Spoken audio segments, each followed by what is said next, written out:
nosotros habíamos hablado con Pero es que lo que pasa es que Mirella, mi esposo también hace parte de la expedición pedagógica. Él no presentó experiencia, pero él era maestro expedicionario.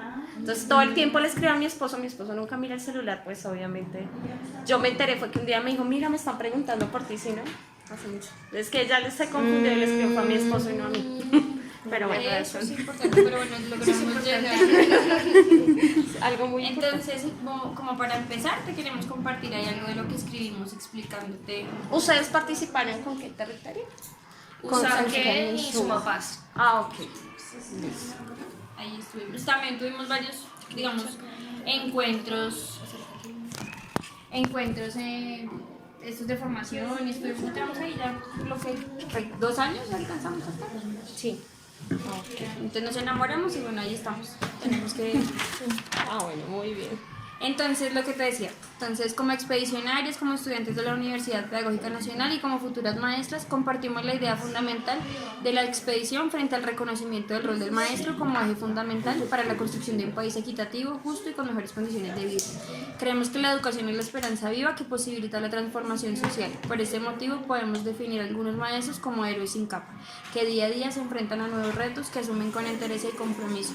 De allí surge nuestro interés por conocer iniciativas que emergen en la escuela y fuera de esta, exaltando la riqueza, diversidad de cada una de sus prácticas con el fin de visibilizar el saber del maestro. Entonces, inicialmente, pues, ¿cuál es tu nombre? Y que si quieres que en la entrevista, ya a la hora de hacer el trabajo escrito, salga tu nombre completo. Bueno, yo no tengo problema, igual ya que referenciada ya en la expedición pedagógica. Bueno, mi nombre es Beatriz Elena Ruiz Castillo. Soy licenciada en Educación Básica con énfasis en Humanidades y Lengua Castellana de la Universidad Distrital. Hice un año de maestría en Literatura y Cultura en el Instituto Caro y Cuervo, pues lo pude terminar. Y después ya completé mi maestría en Comunicación y Educación también en la Universidad Distrital. ¿Qué te motivó a ser maestra? ¿Qué me motivó a ser maestra? Pues desde pequeña a mí siempre me gustó mucho el área del lenguaje, siempre me gustaba mucho leer. Y en noveno tuve una maestra que me enseñó a hacer análisis morfosintáctico, los arbolitos grandes de Chomsky, y desde ahí decidí que iba a ser maestra de castellano, porque me enamoré totalmente de esa parte estructural del lenguaje, me gustó mucho. ¿Qué significa para ti ser maestra? ¿Qué significa para mí ser maestro? Pues ser maestro es un compromiso de vida que requiere mucho compromiso, mucho tiempo y también mucha disposición, porque realmente así como hay experiencias muy positivas, también hay cosas muy difíciles de afrontar, de llevar, y pues es de una entrega, o sea, el que decide ser maestro tiene que ser muy entregado, tiene que tener mucha vocación y mucha paciencia. ¿Y tu experiencia en esta institución? ¿Cuánto llevas trabajando aquí? Bueno, yo llegué en marzo del 2017. ¿Cómo ha sido mi experiencia? Pues siempre he tenido un buen equipo de trabajo, mis compañeros son muy queridos todos, la institución ha sido muy abierta, la rectora ha sido muy abierta con mis cosas, porque pues yo he participado en varios proyectos y cosas, entonces ella siempre me ha apoyado, no he tenido, digamos, ninguna traba para aplicar. Pues tuve la oportunidad con esta experiencia de viajar a Manizales, entonces ella me ayudó con lo del permiso, con otra experiencia viajamos a Costa Rica con mi esposo y bien, o sea, pues ha sido... Digamos que el colegio ha sido muy positivo, y una ventaja grandísima que tiene este colegio, que siento que es lo que más le ha aportado a mi experiencia, es la ubicación en la que está, porque pues al estar en el centro nosotros tenemos una población muy diferente de pronto a otras poblaciones de Bogotá, porque es una población muy diversa, pero pues eso lo vamos hablando en la experiencia, porque llegué a la... Entonces ahí ya nos vas a contar. Entonces, ¿cómo llegaste a imaginar y poner en marcha esta propuesta? Como quieras, o sea, no, como nos quieres contar de cómo empezó. Bueno, yo llegué en el 2017, recibí un curso primero, llegué en marzo. Ese año hubo un paro grandísimo de maestros, casi 2 meses. Entonces, pues mi interés inicial en ese momento era el proceso lectoescritor, que es como lo que lo anuncia uno en primerito. Pero empecé a darme cuenta, cuando uno está con los niños, eso es muy importante que el maestro lo haga, y es leer más allá del objetivo curricular, leer a los niños y las niñas, ¿no? Entonces empecé a darme cuenta que tenía niños afro, que tenía niños de diferentes comunidades indígenas, tenía una niña que tenía dificultades con el español, entonces cómo hacía para integrarle un proceso de lectoescritor en español si ella tenía otra lengua materna. Entonces todo ese tipo de cosas confluyen. Tenía varios niños que venían de situaciones de desplazamiento, que sin ser afro pues venían de otras ciudades, de otros lugares. Entonces dije, pues empecemos por ahí, y a partir de eso salió la primera idea, que creo que alcanza a estar referenciada en el video, que fue la creación del libro de los ancestros, que es el libro donde los niños cuentan su historia familiar. Entonces ese libro me permitió trabajar el proceso lectoescritorio, y me empecé a dar cuenta que los niños empezaban a interesar mucho más en las actividades que hacíamos dentro del aula cuando tenían algo que era más cercano a ellos, porque pues por lo general todos los conocimientos son necesarios para ellos, pero no son cercanos a ellos, porque pues igual ellos, uno les dice vamos a leer mapa, pero es muy diferente cuando te reconocen a ti como sujeto. O sea, todos los procesos de aprendizaje, para mí, en mi experiencia personal, tienen que pasar por un reconocimiento del sujeto. Si yo no reconozco al sujeto, si no logro un respeto por el sujeto, si no logro que el sujeto sienta que es partícipe en su proceso de aprendizaje, el aprendizaje puede que se dé, pero no va a ser permanente, y más importante, no va a ser trascendente. Lo que quiero decir con trascendente es que ellos lo puedan llevar a su vida cotidiana. Por ejemplo, este año pues no está en el video, pero pues igual si quieren ahorita lo podemos mirar. Este año ya logré involucrar a los papás, entonces en diálogo, de saber que sean ellos quienes vienen a dictarle la clase a sus hijos. ¿Sí? Entonces los niños se sienten mucho más, diseñamos por ejemplo, eso fue para sociales. Un dato importante con eso es que yo llevo 3 años con ese grupo, o sea, lo cogí en primero, ahorita los tengo en grado tercero, entonces he podido ir avanzando el proyecto a medida que ellos han avanzado. En el primer año, que fue en el que llegué, que lo enfoqué principalmente para lectoescritura, trabajamos técnicas básicas de indígenas, que el círculo de la palabra, trabajamos lectura y escritura a través del libro de los ancestros. También trabajamos con ellos conocimientos matemáticos básicos a partir de esas culturas y de la cultura campesina, porque tenía varios niños que venían del campo. Y trabajamos en ciencias naturales el proceso de la planta con sistematización. Ahorita les muestro algunas fotos. Entonces hacíamos el conteo, retomando un poco lo que traen las culturas ancestrales del cultivo y del agro, y eso es muy bueno para los niños, para prematemática, porque se interesa. Entonces, si hoy tenía 2 hojitas y pasado mañana tiene 4, ¿cuántas hojitas le han crecido? Si hay una que se está cayendo, entonces restemos, sumemos, y eso es conocimiento ancestral que no se trabaja mucho, pero sirve para reforzar los procesos matemáticos. Y en esta comunidad llama mucho la atención, por lo que te digo, hay muchos niños indígenas. En el segundo año pues pasó como el auge, el año pasado, de la llegada tanto de niños venezolanos. Llegaron muchísimos niños venezolanos, entonces el proyecto se hizo más relevante, y 2, fue más necesario. Más allá de la relevancia era la necesidad, porque los niños venezolanos empezaron a sentir que estaban más integrados, entonces fue mucho más sencillo. Ellos se hicieron frisos de sus lugares de origen, ahorita les muestro fotos. Hicieron los frisos de sus lugares de origen, vinieron y los presentaron. Algunos tuvieron la oportunidad en vacaciones de ir a sus lugares, entonces de tomar fotos, de hacer trabajos relacionados, venir y traerlos. Construimos con ellos toda la reconstrucción. Ellos se apropiaron, expusieron sus medios con sus papás, expusieron las labores de sus papás. Entonces digamos que el proceso es mucho más interesante para ellos, porque ellos sienten todo el tiempo como que no es un conocimiento alejado, sino que ellos son parte del proceso de conocimiento. Este año decidimos que ya como los niños tienen unas habilidades un poco más avanzadas, ellos trabajaron varias cosas. Primero, han hecho muchos videos, ahorita los vamos a ver. Este año hicimos 2 videos hasta a lo que llevamos, y tenemos la intervención de los papás. Entonces el video número 1 fue apropiación del territorio. Lo que nosotros hicimos durante los 2 primeros años eran que los niños se reconocieran, empezaran por el proceso de reconocimiento, de sentir que no era malo ser lo que eran, porque algunos pues tenían, obviamente, llegar a un sitio y de pronto que tú tengas lengua todavía, los rasgos indígenas por lo general son muy evidentes. Entonces, que los niños vieran que podían ser ellos y que no había ningún problema. Hacíamos tejido, bueno, hay varias cosas. Entonces, integrar todas esas prácticas al aula me ha servido mucho con ellos.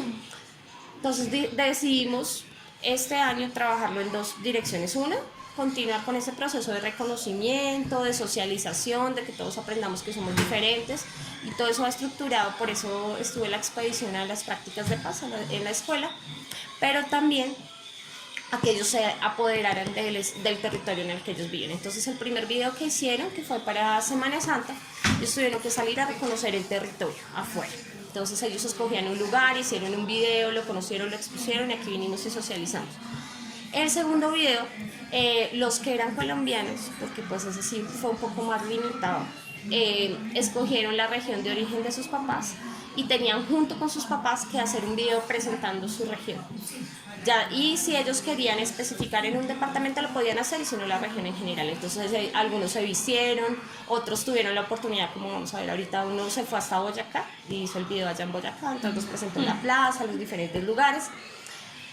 Y otros pues simplemente hicieron pues el traje, hicieron tipos de entrevistas, otros participaron con los papás, entonces los papás también se sienten involucrados en el proceso y eso les genera más interés en la escuela, porque a veces la escuela se convierte solamente en su hijo no hizo, su hijo no sé qué, su hijo, solamente las quejas y a veces se nos olvida resaltar primero lo bueno y segundo, reconocer que eso que ellos traen también es bueno en el aula. Porque pues igual muchos niños, por ejemplo, aquí los devolvemos, los enseñamos a sumar cuando, por ejemplo, aquí hay niños de vendedores que saben sumar mucho más rápido de lo que yo sumo, multiplicar porque tienen que estar dando vueltas, porque sí, es reconocer esas habilidades e integrarlas al aula. Y pues lo que les contaba, en el tema de las regiones, como en ciencias sociales, en la malla están las regiones naturales, entonces trabajamos con los papás y ellos vinieron y presentaron su región ante los niños, preparaban. En el caso de Dana vino la abuela y vino con un taita, entonces ahorita vamos a ver el video.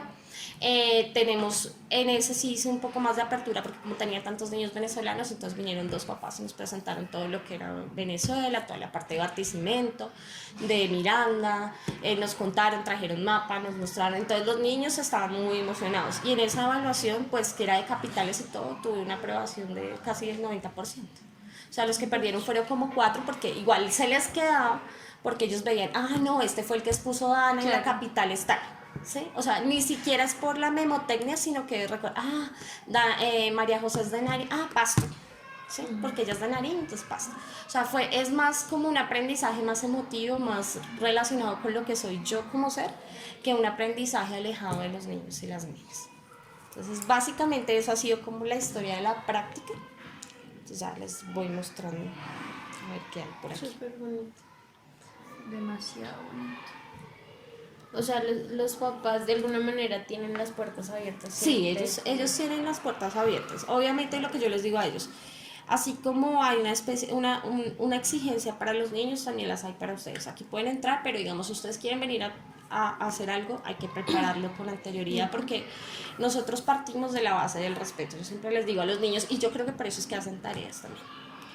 Partimos de la base del respeto. Si yo vengo a clase y les preparo la clase, lo mismo que ustedes tienen que hacer es venir, traer la tarea porque es respeto. Entonces, yo lo respeté al traer la clase, ustedes me respetan trayendo lo que yo les pido.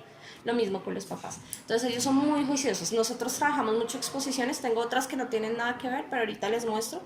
Como por ejemplo la del Principito, estamos leyendo el libro del Principito, entonces ellos todos traen un detalle, lo comparten entre ellos, o sea, ellos tienen una convivencia muy, muy tranquila, muy armónica. Yo realmente problemas convivenciales en el aula no tengo. Los normales de me miró, me dijo, pero ellos son capaces de gestionar sus propios conflictos, yo no tengo mucho que realizar intervención. Entonces, mira, por ejemplo, esta es de Clare. Dice no sé, sí, tengo apagados los dos.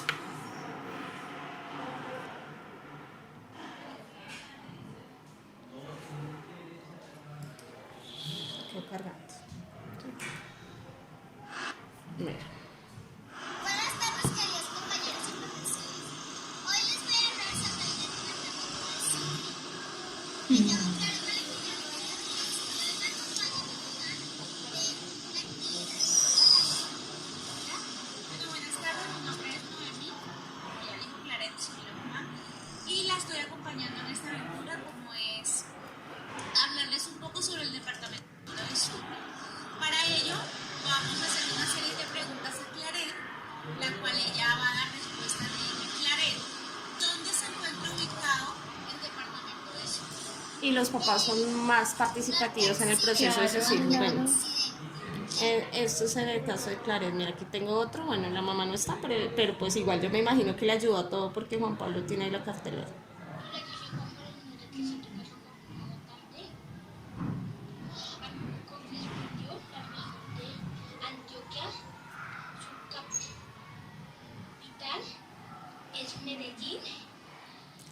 Aquí hay que resaltar algo a Juan Pablo que no sé si se alcanzan a dar cuenta, pero Juan Pablo tiene un problema severo de lenguaje. tiene problema con la pronunciación de la R, de la L, se le escucha mucho y se le nota, pero él ha perdido totalmente. Y con esos ejercicios, claro. Él ha la perdido la pena por un lado y por el otro, entre ellos los compañeros le ayudan. Juan Pablo Di Carro, entonces él ya sabe y no se enoja. No se dice así, pero se dice así. Entonces entre todos nos ayudamos y es más tranquilo. Bueno, está Juan Pablo, está Sofi. Bueno, esos son los dos regiones. Buenas tardes, soy Sofía María Quintero. Tengo 9 años. Es la música. Soy la 304, profesora Elena Ruiz. Y hoy les vengo a presentar sobre chupa. Traje típico. Las mujeres utilizamos una blusa que muestra los hombros y una falda larga hasta el piso. Los hombres utilizan una camisa y un pantalón. Bueno, miramos el de David Jesús, que es el que te digo que se fue hasta Boyacá, pero no sé dónde está el video de David Jesús. Sí, entonces lo importante más allá del video de que lo hagan es ver que los papás se involucran, que los niños se interesan, que realmente el proceso no... Ellos están por allá en una plaza en Boyacá.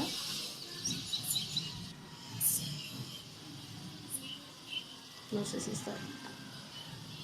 Es que está tan bajito el volumen de ese video. Bueno, espérame a ver, porque tengo la de la plaza. No, ellos están ya en la plaza. Ellos hicieron como 4 videos. Tan bonito. Pero son muy comprometidos. Y los papás están muy... Estas son las artesanías.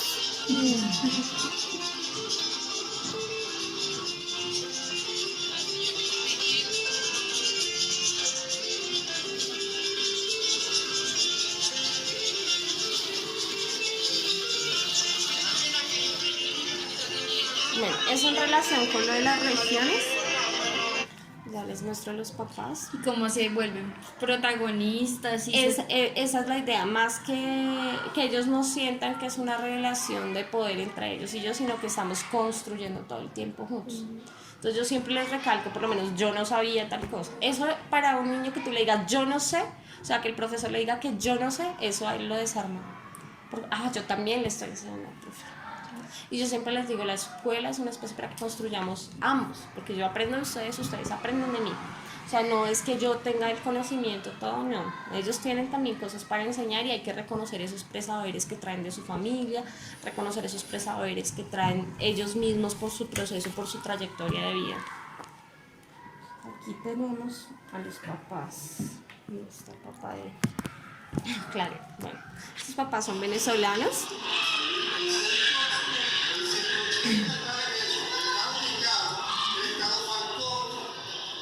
¿Dónde está? Bueno, este estaba hablando de Venezuela. Por aquí hay un papá. Mira, ella es una mamá indígena. Y como ves, viene con el bebé colgado. Ay, Dios mío. Maravilla. Por aquí hay otra. Es que no sé si tengo la de los abuelos de Ana, que fue una que a mí me marcó en particular muchísimo. Porque Dana decidió que ella también se iba a venir en su traje y que iba a presentar, ella nos explicó muchas cosas. Entonces vinieron con la abuela y trajeron un mayor de la comunidad, entonces para los niños fue La sensación. la sensación, porque cuando yo les expliqué que él, pues que para nosotros los occidentales él es una persona común y corriente, pero que para ellos dentro de su cultura él, pues obviamente lo bombardearon con preguntas y la clase se extendió muchísimo. O sea, esas sesiones con papás están para media hora más o menos, pero duramos hora y media porque le preguntaban y le preguntaban y le preguntaban todo el tiempo. Pero claro, y tocaba aprovechar. Sí. Y pues finalmente nos falta el de...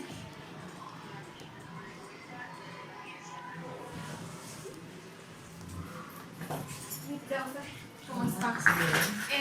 Vamos a trabajar números de 4 cifras. Entonces yo hice esta guía, voy a decirle a Claudia que no Por les para el ejemplo, curso de no esta. encuentro el de Entonces la idea es Valentina. que explicarles pues que ya trabajamos en docentena, empezar unidad de 1000. Entonces para trabajar con ellos en clase hasta el 1000 y ya después existe el principio de región hasta el 1000. Voy a decirle a Claudita para el Este fue fundado en el 2000. Fue construido sobre No, pero ella quería grabar ese día. cementerio de Bogotá.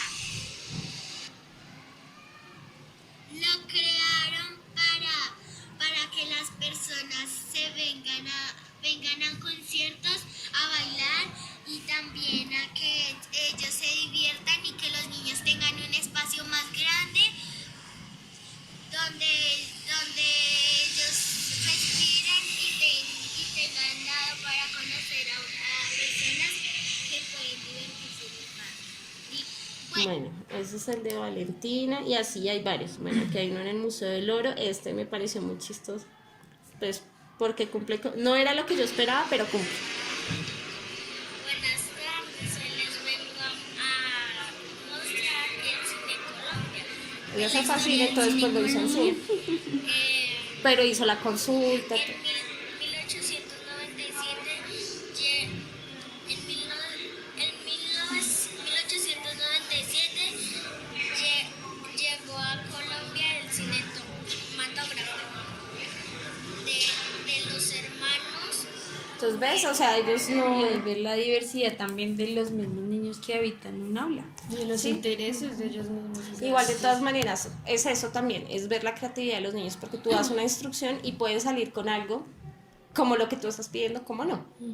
Pero igual, mira, si tú miras, ella logró cumplir con todos los parámetros que se le estaban pidiendo para la actividad. Entonces, pues, básicamente es eso. Profe, ¿y qué dificultades has encontrado pues al quererte planear algo distinto?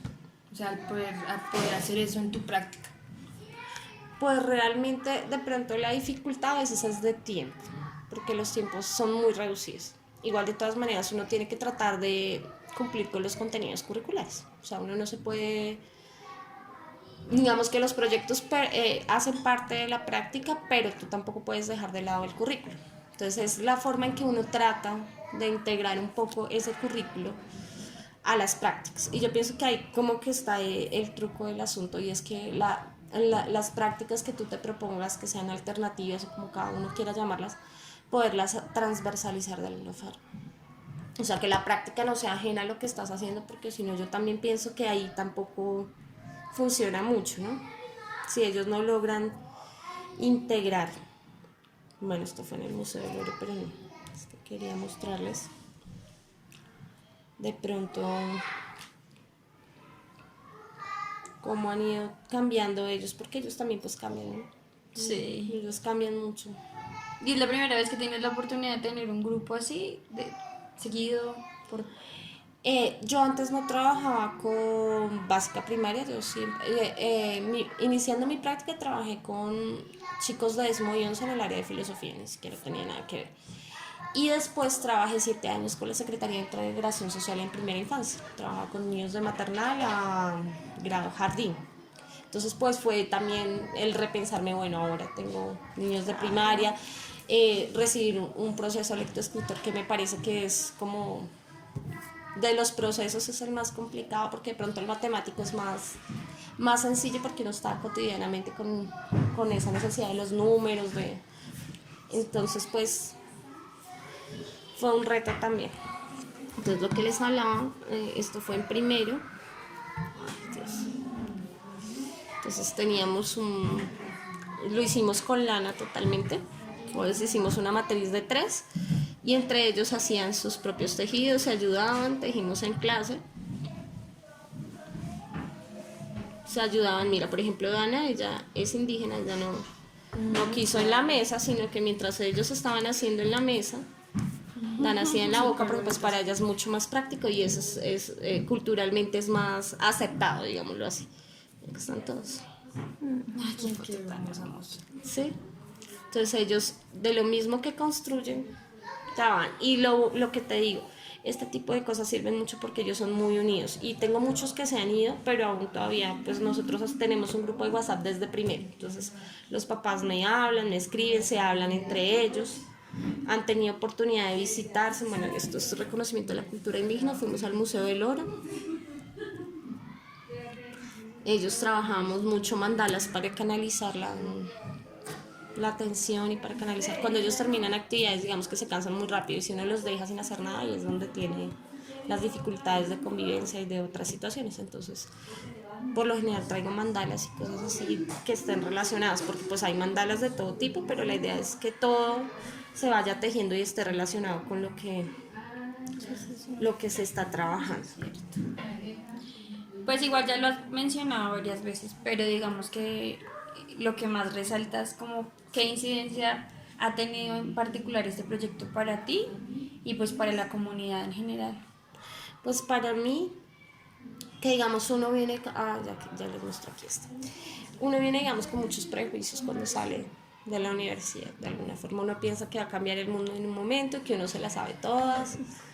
Pero entonces uno empieza a entender que uno tiene que conocer a los niños, definitivamente. A los niños y al sujeto de aprendizaje que sea el adulto. Si uno no lo conoce, no. O sea, eso tiene que pasar por un proceso de conocimiento de los niños y que uno tiene que ser abierto a decir, yo también me puedo equivocar, yo también puedo aprender, necesito actualizarme, necesito esto.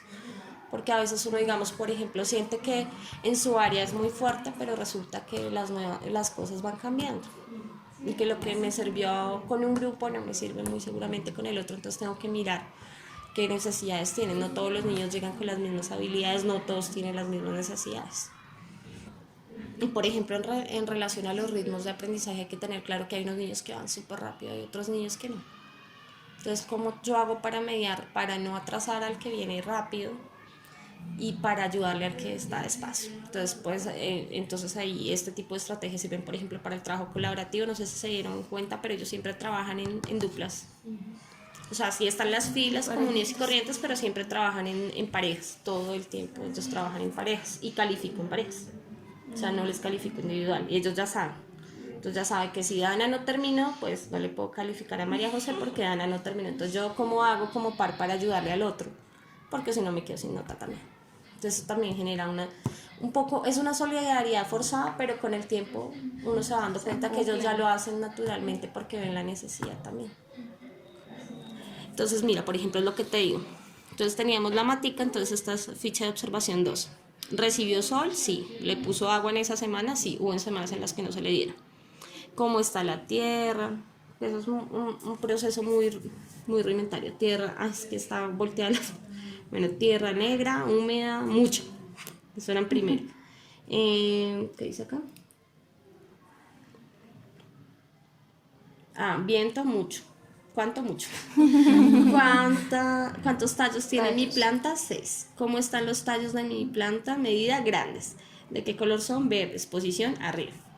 Eso era un proceso de observación en primero. Esta es la ficha número 3. Entonces, ¿cuántos tallos tiene mi planta? 7. Por aquí debe haber alguno donde tengan las operaciones. Entonces ellos tenían que llenar una tablita en donde hacían la resta. Entonces, si hoy tiene 6, si hoy tiene 7 y ayer tenía 6, ¿cuánto creció la planta? Entonces, ¿cuánto me da? 1. Y así fue que los enseñé a sumar, porque lo de suma y resta para ellos es que primero es un grado bien complicado. Es bien complejo. Sí, bien complicado. No es que sea imposible, pero sí es. Y aquí está, bueno, esto sí yo creo que lo vieron en el video, que son los libros de los ancestros, que trabajamos con ellos. Aquí ya hay unos niños que no sé si pudieron observar, igual si quieren los podemos bajar, que yo los tengo arriba. Algunos se intentaron hacer, algunos tienen por raticos letra de ellos. En los frisos ya es diferente, arriba también tengo los frisos del año pasado.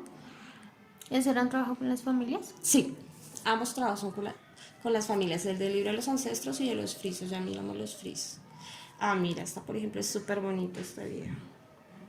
Nosotros somos el grado 104 de la institución educativa distrital Policarpa Salabarrieta y nos encontramos en el marco de un proyecto de aula que denominamos Reconociendo mis raíces, aprendo a convivir en paz.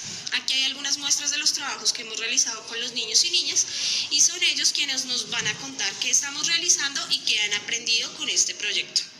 Entonces, Camila, cuéntanos qué estamos haciendo. Estamos haciendo las cosas de los objetos que visitan el Museo del Oro. Diana, ¿qué es lo que más te ha gustado del proyecto? Hacer el libro. Y cuéntanos en qué consiste el libro de Anita. Consiste algo Está trazado el oro.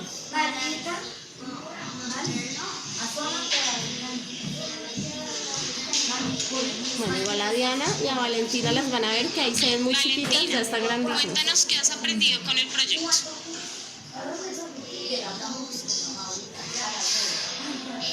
Entonces, pues, eso es bonito, además que uno se vincula mucho con ellos. El otro año que los tengo que dejar, yo creo que va a ser más duro para mí que para ellos. Porque ya llevo 3 años con ellos, entonces, pues. Pero sí, básicamente es eso. Bueno, profe, si tuvieras que mencionar alguna característica que defina tu práctica, ¿sí? ¿Qué la hace diferente? ¿Qué la hace tan tuya? Yo digo que es una práctica respetuosa, que eso a veces falta mucho. Pienso que es una característica que tiene la práctica, que a pesar de que el niño pueda o no pueda, soy muy respetuosa en el proceso con ellos. Porque algunas veces a nosotros se nos olvida que los niños están aprendiendo también. Entonces pienso que esa sería la palabra. Profe, y esta es como también de nuestro interés por conocer precisamente lo que adelantan los maestros, y es que si tú crees que es común que otros maestros conozcan la práctica, porque resulta que es tu idea y bueno, tú con las uñas la sacas, pero ¿cómo uno hace para compartir esas experiencias? ¿Es común? ¿Cómo lo has visto? Bueno, pues yo ahí tengo dos respuestas diferentes en dos sentidos diferentes. Depende con qué fin quieras tú socializar la práctica. A veces siempre he pensado que esta profesión está rodeada mucho de los egos del maestro. Entonces a veces el maestro quiere mostrar sus prácticas, realmente es porque le interesa como el reconocimiento, como que le interesa, ay, esta profesora hace, esta profesora. Más allá que por el compartir realmente el proceso con otras personas y decir, bueno, esto te puede servir, esto no. O sea, siento que a veces muchas prácticas que se comparten son más allá por el ego del maestro que por otra cosa. Y hay muchas prácticas que son muy buenas, muy interesantes y que se quedan ahí de pronto porque los maestros, por lo menos en mi caso, si no hubiera sido por la expedición, yo creo que no. De hecho, dentro del colegio son muy pocos los profesores que conocen mi práctica, ¿sí? Entonces, porque de pronto no me ha interesado socializarla o no se han prestado los espacios o precisamente por eso. Además, también hay una especie de señalamiento, o sea, también es en ese sentido, que el maestro que hace algo diferente, entonces, ay, ya me está poniendo más trabajo, y ahora van a querer que todos seamos iguales. Entonces también son ese tipo de circunstancias. Pero sí, yo sí pienso que sería maravilloso, y ni siquiera dentro de las instituciones, sino como a nivel local, como distrital, como lo está haciendo la expedición, y a nivel nacional, como lo van a hacer con el encuentro iberoamericano, que se pudieran conocer todas las prácticas y saber qué me sirve, bueno, esto me sirve para aquí. Por ejemplo, nos pasó con una compañera que trabaja en la Escuela Nacional de Comercio. Ella se interesó mucho en mi práctica porque decía, sí, es que tenemos la misma población.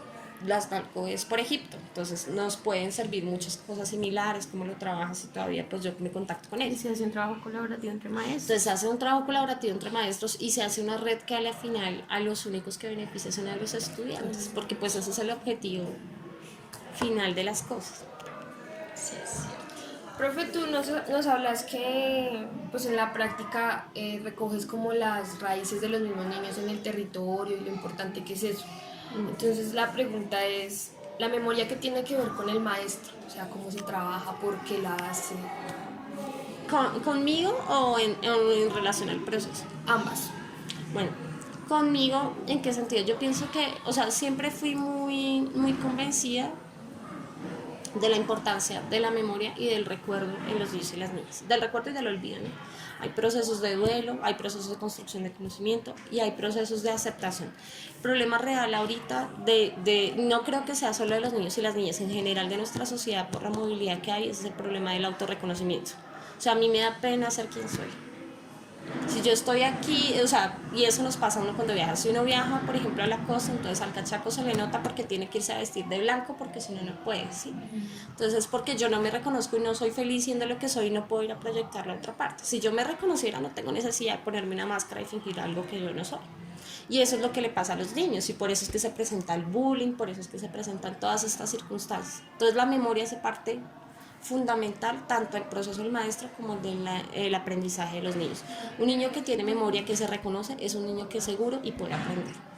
O sea, el aprendizaje está en la seguridad del sujeto. O sea, tú puedes ser el mago, pero si el niño no se siente bien, no vas a lograr que el niño tenga un proceso de aprendizaje exitoso. Puede que lo tenga en el momento, pero no va a trascender porque él no está bien. O sea, el aprendizaje es una estructura también, entonces tiene que pasar por toda la estructura del sujeto. Si el sujeto no está bien, el aprendizaje no va a estar tampoco siempre ahí, y por eso es que pasa que dicen, ay, pero parece que no hubiera aprendido nada en primaria. Claro que no aprendió nada, aprendió para el momento, pero después se le olvidó. Sí, pero yo estoy segura que un niño que, sí, yo me acuerdo de la región Caribe porque mi mejor amiga era del Chocó, Pacífica. Sí, me acuerdo que en la región Pacífica estaba mi mejor amiga porque era el Chocó y allá comen pescado y allá hacen eso. Estoy segura que eso no se le va a olvidar porque pasó por su parte emocional. Mientras que si lo vemos en el Chocó, se como sin aprovechar y explotar esas partes de memoria que tú hablas. Por ejemplo, los papás tienen unas memorias súper lindas y a veces hay papás que ni siquiera hablan con sus hijos. Entonces, si la escuela se presta como un espacio para que el papá pueda compartir esas memorias con su hijo también. O sea, más allá de eso, está haciendo un proceso de formación emocional también.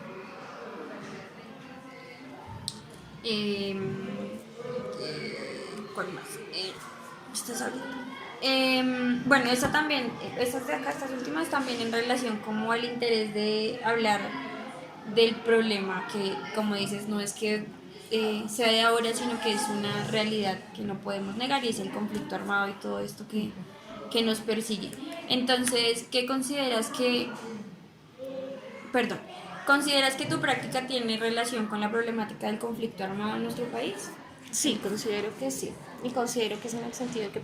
¿Cómo es tu nombre? Lady. Lady me estaba preguntando de la memoria. Cuando los niños, sobre todo, bueno, los adultos también, pero cuando los niños sufren esos procesos de desarraigo en esas etapas tan tempranas del desarrollo es muy complicado. A un niño venezolano le cuesta muchísimo trabajo llegar aquí a hacer un proceso de aprendizaje cuando todavía tiene el duelo de ahí. El año pasado, cuando estaba en el proceso de elecciones, estaba Gustavo Petro de candidato aquí. Y yo tenía la mitad de mi salón venezolano. Y los niños venían y me decían, profe, tienes que decirle a los amigos que no voten por Petro. Yo les decía, ¿por qué? Porque es como Maduro, y Maduro mira cómo tiene Venezuela, y por eso yo no estoy en Venezuela. Entonces yo decía, no, o sea, la escuela no puede ser tan desconocida de que el niño tiene ese proceso, ¿sí? Y si yo me niego, digamos, sí, de pronto no es una competencia directa de la escuela, pero yo pienso que la escuela tiene que hacer político ahí. Y el proceso político, digamos, con los niños es muy diferente, pero es acercarlos a que ellos hagan acceso a su ciudadanía. Porque todos hablan de ciudadanías, pero una persona que no conoce su historia, que no conoce en dónde está, que no conoce dónde viene, no puede hacer un ejercicio de ciudadanía. Exigir unos derechos, ¿qué derechos? Si yo de dónde soy, a dónde vengo, ¿sí? ¿Será que yo tengo derechos si me sacaron a las malas de mi casa a medianoche? Entonces, el hacer reconocer al niño a través de la práctica pedagógica que sí, definitivamente tú tienes derecho. Hay niños que no hablan. Y uno pregunta, ¿pero por qué nunca hablan? No, es que imagínate que mientras estaba hablando estaban abusando a mi mamá, ¿sí? Ese tipo de cosas uno no los puede desconocer en la escuela y la escuela tiene que empezar a hacer esos ejercicios. Y el conflicto es algo que es natural de los seres humanos. Y este conflicto ha sido muy difícil de llevar, no solo el de aquí, sino ahora el que tenemos de Venezuela. Nosotros tenemos niños que son hijos de ecuatorianos. En su tiempo, cuando Ecuador también tuvo sus situaciones, llegaron aquí, los papás se quedaron, pero igual están yendo y viniendo todo el tiempo, ¿sí? Entonces, no podemos desconocer el conflicto, no debemos... yo pienso que la escuela también está llamada a dejar a los niños hablar, ¿sí? Porque muchas veces los niños se quedan con eso y eso es lo que hace que sigan llegando adultos a reproducir esas mismas conductas. Porque ahí hay dos cosas, es que cuando un niño ha sido violentado, cualquier tipo de violencia, incluida la que es derivada del conflicto armado, el desplazamiento, los abusos, bueno, diferentes situaciones, tiene dos opciones, o es un adulto que crece a reproducir lo mismo que vio, o es un adulto que crece a quedarse callado, a no hablar, a dejar que pasen por encima de él. Entonces la escuela es la que tiene que hacer eso, porque desafortunadamente los papás tampoco están en esa, ¿cómo lo digo?, en esa posición de ayudarlos, porque ellos también están pasando por su proceso de duelo. O sea, el conflicto pasa por toda la familia. Y el único espacio diferente a la familia que tienen muchos de esos niños a veces es la escuela. Entonces, ¿yo cómo hago desde la escuela? Permitiéndoles hablar, permitiéndoles que ellos se sientan orgullosos de decir quién son. Porque muchas veces tú puedes llevar 5 años con un estudiante y de pronto decir, no, profe, es que me voy al Chocó a visitar a mis abuelos. Ay, ¿usted era del Chocó? O sea, usted ni siquiera sabía quién era el sujeto que usted tenía en el aula porque a usted solo le interesa que el niño aprenda a sumar, a restar, a multiplicar y a leer y a escribir, ¿sí? Pero el niño sigue siendo un sujeto, o sea, el que tú le vayas a dar un aprendizaje que le pueda servir para su vida escolar o para su vida, no significa que el niño deje de ser un sujeto. Profe, tú cuando llegaste o cuando empezaste a plantearte este proyecto, pues, ¿cuáles fueron tus inquietudes? O sea, ¿qué te llevó a decir, bueno, yo voy a trabajar con los niños de esta manera, con la familia, todo lo que nos estás contando. ¿Por qué te preguntabas? Yo me empecé a preguntar gracias a una estudiante que todavía la tengo, que es Dana, la que estaba tejiendo. Por eso siempre como que las fotos está Dana. Y es porque yo decía, yo cómo le enseño a leer y a escribir a Dana, porque Dana sabe lengua. Entonces ella me decía, pero es que yo puedo decir en otra forma, yo puedo escribir. Entonces yo decía, bueno, ¿y cómo le respondo a Dana que sí la voy a respetar, pero que necesito también que aprenda? Porque igual si ella tiene sus cosas indígenas, nunca lo va a perder y eso la hace maravillosa como es, pero ella también está inmersa en un contexto occidental y necesita esos saberes occidentales. Entonces, ¿yo cómo hago para responderle a Dana? Entonces, mirando a Dana, empecé a mirar a los otros y me di cuenta que algo pasaba, que no era solo Dana. Entonces, encontré que tenía 3 ecuatorianos en mi salón, encontré que tenía 2 afrocolombianos, que tenía niños que venían de desplazamiento de la zona de Villavicencio, Meta, todo eso. Tenía a María José, que era de Pasto. Entonces yo dije, no, aquí se puede hacer algo. Y empecé a leer mucho, porque realmente de la temática, o sea, si fuera lo que le dicen a uno en la universidad o en otros espacios sobre la inclusión, pues no. Y siempre la inclusión está muy limitada pues a los procesos de dificultades de aprendizaje, a los procesos, pero hay otro tipo de inclusión también. Y hay otro tipo de diversidad también. O sea, no solo está la diversidad, digamos, en nuestras condiciones de salud, de aprendizaje, sino también hay una diversidad cultural, hay una diversidad también sexual, hay una diversidad de muchos tipos y nosotros en el aula tenemos que mirar cómo jugamos con eso. Y de ver que los niños, por ejemplo, Dana traía manillas, traía cosas y todos se interesaban por eso, fue que empecé a tejer una cosa con la otra y yo pienso que el proceso se ha tejido solito. O sea, se ha ido tejiendo solo y todos los que han llegado le han ido aportando. Entonces ha sido como un proceso muy naturalizado, no tan forzado y ha sido agradable para mí, porque esa también es la otra parte importante. Cuando el profesor no está convencido de lo que está haciendo, no lo hace de la misma manera. Sí, o sea, si uno intenta forzarse a hacer las cosas forzadas no salen. Y tú tienes que estar muy convencido de eso. Mi amor, timbre, averígame para qué es el timbre. Pregunta acá. ¿Se terminó música ya? Sí, suban y que saquen el libro, ya suben. Sí. Ya como para cerrar, ¿qué crees tú que no puede vivir un maestro a la hora de enseñar en este territorio en particular? Ser muy abierto, sobre todo en Santa Fe y Candelaria hay que ser muy abierto, porque aquí hay niños que vienen de situaciones muy tranquilas, como hay niños que vienen de cosas muy fuertes. ¿Por qué? Porque tenemos, primero en el centro llega todo el mundo, es una zona donde mucha gente no vive, pero sí trabaja. Entonces, yo tenía niños que venían de Soacha, tenía niños que venían de Osa. Por ejemplo, en ese primer año tuve a Matías, que era un niño que se levantaba a las 3 de la mañana, a las 5:30 ya estaba aquí en el centro porque tenían un local cerca de madrugada. Allá almorzaba, almorzaba la mitad allá, traía la mitad del almuerzo acá, se iba de aquí, lo recogían a las 7 mientras la mamá organizaba y todo, le daba a las 9 de la noche, llegaba a las 10 y se volvía a levantar a las 3 y así todos los días. Entonces uno decía, bueno, este niño cómo va a aprender a leer, a escribir, un mundo de cosas cuando tiene una dinámica tan fuerte. El maestro tiene que ser respetuoso, yo reconozco, duerme 5 minutos. Duerme, porque ¿cómo le voy a decir? Póngame atención si usted durmió 3 horas. Si yo duermo 3 horas de adulto y no puedo. Entonces aquí hay que estar muy abierto. Sí, ya voy. ¿Sabes lo que te digo? Yo no tengo el lío con eso. Entonces es estar muy abierto. El centro es muy, muy, muy pesado. Estas 2 localidades, Santa Fe, Candelaria y también una parte de Mártires. Una parte grande de Mártires por las dinámicas económicas y sociales de las familias. Lo que te digo, aquí hay niños, tú encuentras de todo, encuentras niños indígenas, encuentras niños afro, víctimas, encuentras niños que sus padres se dedican a actividades no muy sanas y que tienden a reproducir esos comportamientos, sino como profe, bueno, ¿cómo le explico que aunque lo haga su papá y su mamá, no lo debe hacer? O sea, tienes que estar muy abierto. Y no solo aquí, yo pienso que en todas partes. Abierto a lo que... Ya, para cerrar, ¿qué tan importante crees que es que el maestro se pregunte y se proponga esas iniciativas por la paz? O sea, ¿qué crees de...? Sí, ¿qué tan fundamental es pensar en, por ejemplo, desde los más chiquitos, hablar de la paz, que parece un tema como tan Sí, que de pronto ha utópico sido, también. no, y además que ha sido un discurso que ha sido utilizado una y otra y otra y otra En vez, diferentes- varias veces. Cuéntame, María José. ¿A dónde vamos? ¿Para abajo o para arriba? ¿Qué están haciendo? Pregúntame en el auditorio qué están haciendo ya. Es que nos dijeron que vayamos para abajo, pero... Ah, bueno, vayan y se sientan y Pero ya. es que ya todos están sentados y no hay donde sentarnos. Y Juan Pablo dijo que subamos arriba y estamos todos arriba. Están arriba. Ve y miras al auditorio y me dices si hay campito y nos acomodamos allá. ¿Ves lo que te digo? Ellos miran y ellos son muy autónomos. Profe, mira, nos subimos y tal cosa. Ya. O sea, yo no necesito estar de pronto... Ya entras en crisis. No, y no entro en crisis porque estoy tranquila, porque sé que puedo estar tranquila aquí y ellos están bien arriba. Y eso es muy importante. Y si pasa, mira, vienen y ellos, ¿no hay espacio? No, entonces no bajemos, ya miro qué solución. Entonces organizamos y le digo que lean o hagan algo. Sí, nena, gracias. Y ya, ellos ya solucionan. El problema lo tienen ellos mismos lo solucionan. ¿Ves?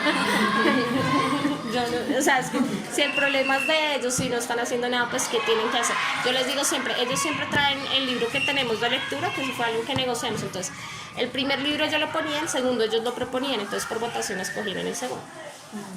El primero fue El Principito, para este escogieron uno que se llama Compás y el Diamantito, que es de unos chicos que son youtubers, lo estuve leyendo, es muy interesante.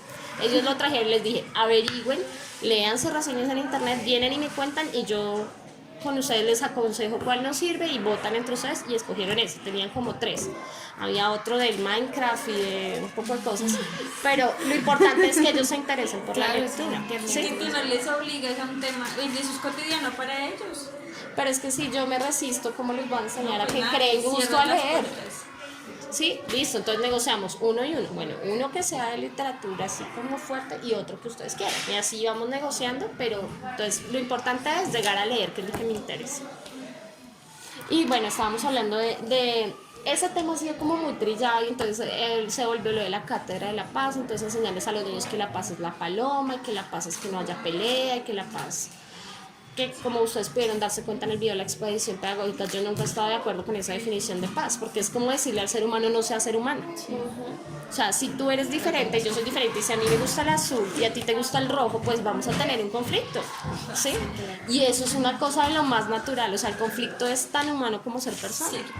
Entonces, enseñarle a un niño que el concepto de paz es que todo sea perfecto y nadie pelee, eso es una mentira grandísima. Y es enseñarle al niño, bueno, si están pisoteando tus derechos y tú no estás de acuerdo, entonces, pues para vivir en paz, entonces quedémonos callados y no digamos nada para no pelear. No. O sea, yo les explico a ellos siempre. Yo le digo al otro de una manera respetuosa, mira, yo pienso esto. ¿Tú qué piensas? Ah, yo pienso esto y esto. ¿Ves? Y es eso, profe, o sea, nuestro trabajo de grado también va hacia eso porque es el reconocimiento de que la gente dice, los profesores empezaron a pensar en la paz, es por el proceso de paz. Regálame un segundo que me están llamando. Tranquila, Fran.